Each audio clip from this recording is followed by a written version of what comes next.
ይህች ሴት ባሏን በመርዝ ልትገለው አስባለች። በመጨረሻ ግን ያልታሰበ ነገር ተፈጠረ። ታሪኩ እንዲህ ይጀምራል። እነዚህ ባልና ሚስት የሚያስቀና ፍቅር አላቸው። የተጋቡትም በፍቅር ነው። እናም ከጊዜ በኋላ በመካከላቸው ቅራኔ ተፈጠረ። በተለይ ሚስት በባሏ ተስፋ ከመቁረጧ በላይ በጣም ቂም ይዛበት ነበር። ከዚህም የተነሳ ትልቅ የሆነ ጥላቻ ውስጥ ገባች። ባሏንም ለመግደል አሰበች። መጀመሪያ ግን ከእናቷ ጋር ለመማከር ወደ እናቷ ቤት ሄደች። ሚስት ለእናቷ እንዲህ ስትል ስሞታዋንና በደሏን መናገር ጀመረች። እናቴ፣ ባሌ ከዚህ በፊት ያፈቀርኩት ሰው አይደለም። በጣም ተለውጧል። ለኔ ያለው ፍቅር ሙሉ በሙሉ ጠፍቷል። ጠዋት በሌሊት ከቤት ይወጣል፣ ማታም አምሽቶ ይገባል። ለኔ ግድ የለውም። ቀድሞ ያደርግልኝ የነበረውን ነገሮች ሁሉ ትተዋል። ጭራሽ አጠገቤ እንኳን መተኛት አቁመዋል። በጣም ጠልቶኛል። ከዚህ የተነሳ እኔ መኖር ሰልችቶኛል። እናም አንድ ውሳኔ ላይ ደርሻለሁ። ልገለው አስቤያለሁ። በህይወት መኖር የለበትም። ህግ በማይጠይቀኝ መንገድ ገዳይ ሳልባል እሱን ከምድረ ገጽ ማጥፋት እፈልጋለሁ። በዚህ ጉዳይ አንቺ ደግሞ እንድትረጂኝ እፈልጋለሁ አለቻት። እናቷም ልጇን በእርጋታ ከሰማቻት በኋላ እሺ የኔ ልጅ፣ አንቺ ስትሰቃይ ማየት አልችልም። ያልሽውን ሁሉ አደርግልሻለሁ፣ በሚገባ እረዳሻለሁ። ነገር ግን አንቺ ቀድመሽ የምታደርጊያቸው ነገሮች ይኖራሉ። እኔ የምነግርሽን እያንዳንዱን ነገር ማድረግ ይኖርብሻል አለቻት። ልጅቷም እሺ ውድ እናቴ፣ ምንም ይሁን አንቺ የምትይኝን ሁሉ አደርጋለሁ አለቻት። እናቱም መልሳ ባልሽ ሬሳው ከቤት እስኪወጣ ድረስ አንቺ እነዚህ 7 ነገሮችን ማድረግ ይኖርብሻል። ባሏን የገደለችው እሷ ናት ብለው ጎረቤቶችሽና በቅርብሽ ያሉ ሰዎች እንዳይጠረጥሩሽ ከዛሬ ጀምሮ ከባልሽ ጋር ሰላም ፍጠሪ አለቻት። ልጅቷን በደስታ እሺ እናቴ ያደርገዋለሁ። ሁለተኛውስ ምንድነው አለቻት። ሁለተኛው ሁል ጊዜ በቀን ቢሆን በማታ ውበትሽንና ንጽህናሽን ጠብቂ፣ አለባበስሽን አስተካኪ፣ ከወትሮ የበለጠ ውብ ሆነሽ መታየት ይኖርብሻል። ሶስተኛው ባልሽን በጣም ተንከባከቢው፣ መልካም ሴት ሁኚለት፣ እሱ የሚወዳቸው ምግቦች ስሪለት፣ ሁል ጊዜም ቢሆን ፊትሽ የበራ ይሁን፣ ፍቅር አሳይው፣ በእያንዳንዱ ስራው አበርቺው፣ ጀግና እንደሆነ ንገሪው፣ እንደሚሳካለት ያሰበውን እንደሚፈጽም ጠንካራ ወንድ እንደሆነ ንገሪው፣ በእርሱ ደስተኛ መሆንሽን፣ ከእርሱ ጋር ያለሽ ህይወት የሚያምርና ጣፋጭ መሆኑን ሁሌ ንገሪው። አራተኛው ቅናትሽን ቀንሺው። ከዚህ በኋላ ከህይወትሽ ሊወጣ ስለሆነ በቅናት ልታስቸግሪው አይገባም። በቅናት ምክንያት እንዳታስቸግሪው፣ ስለምትቀናበት ነው ሚስቱ የገደለችው እንዳትባይ። በፍጹም በቅናት እንዳታስቸግሪው። የምትቀኝ ከሆነ ያሰብሽው ነገር ከግብ አይደርስም፣ ሰዎችም ሊያውቁብሽ ይችላሉ አለቻት። ልጅቷም እሺ እናቴ። አምስተኛውስ አለቻት። አምስተኛው እርሱ ሲያወራ ሳትከራከሪ ስሚው። እኔ ያልኩት ካልሆነ አትበይ። እሱ የሚያወራልሽን በማስተዋል አዳምጪ። ጆሮሽን ብቻ ሳይሆን ልብሽንም ሰጥተሽ ስሚው። እርሱ ለሚናገራቸው ነገሮች ቦታ ስጪ። አክብሮት ይኖርሽ።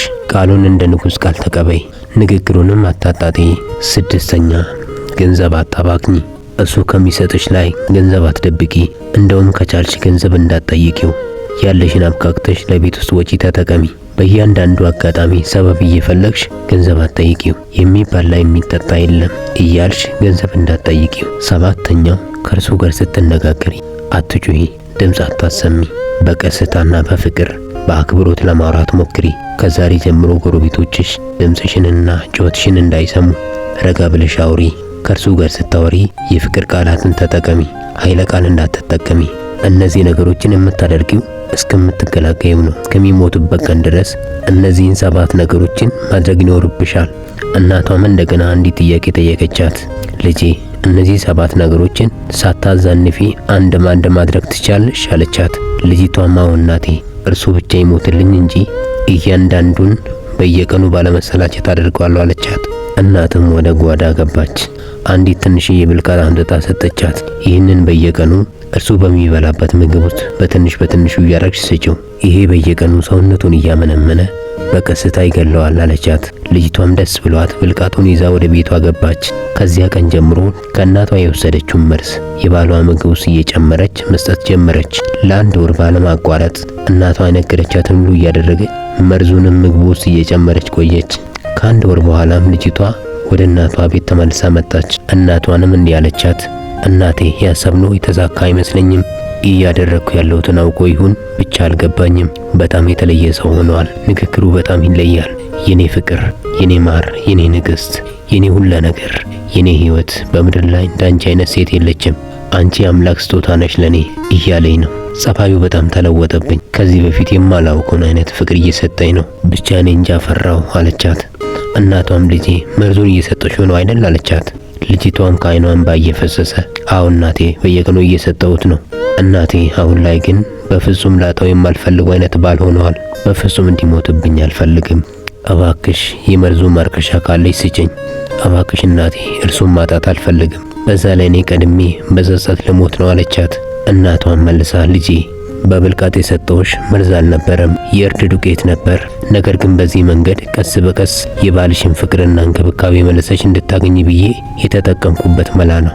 ልጄ የባልሽን ፍቅር የገደልሽው መርዙ አንቺ ነሽ። አንቺ ባልሽን በማክበር በመታዘዝ ፍቅር በመስጠት ራስሽን በመጠበቅ ፈንታ ከእርሱ ጋር ኃይለ ቃል እየተነጋገርሽ ልቦናውን ከቤት ያስወጣሽው አንቺ ነበርሽ። አየሽ አንቺ ለእርሱ ያልሰጠሽውን ነገር ነበር ባልተገባ መንገድ ለመቀበል ስትጠብቂ የነበረው። ፍቅር ሰጥቶ መቀበል ነው፣ በቅድሚያ ግን መስጠት ይቀድማል። ፍቅር ከሰጠሽ ፍቅር ታገኛለሽ። ጸብና ጥላቻን ንቀትን ከሰጠሽ ያንኑ ማግኘት ሽውን ነው።